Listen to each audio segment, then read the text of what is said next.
এই যে উসমান হাদি একজন ব্যক্তি ছিল, তিনি বলতেন যে আমরা ইনসাফ প্রতিষ্ঠা করব, প্রত্যেকটা ব্যক্তির সাথে আমরা ইনসাফ প্রতিষ্ঠা করব।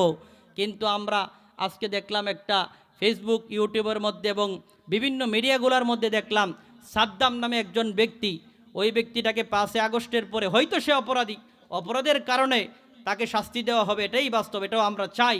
কিন্তু তার নিজের স্ত্রী এবং সন্তান মৃত্যুবরণ করার পরে সে আবেদন জানিয়েছে এবং এলাকার মানুষগুলা সরকারের কাছে আবেদন করেছে যে সে যেন অন্ততপক্ষে তার সন্তানের লাশটা, স্ত্রীর লাশটা শেষবারের মতো দেখতে পারে।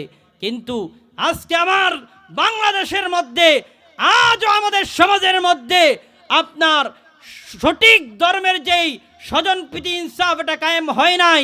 কারণ আজকেও সমাজের মধ্যে এই যে একটা এই অবস্থা, আপনার বিভিন্ন মানুষ যারা ক্ষমতায় থাকে তাদের পক্ষে কথা বলে, কিন্তু বিরোধী দল যারা আছে তাদের বিরোধিতা করে। এই সাদ্দামকে তার স্ত্রীর লাশ এবং তার সন্তানের লাশ দেখতে দেওয়া হয় নাই, তাকে আসতে দেওয়া হয় নাই, তার কাছে স্ত্রীর লাশ নিয়ে দেওয়া হয়েছে। জোরে বলুন না নাউজুবিল্লাহ।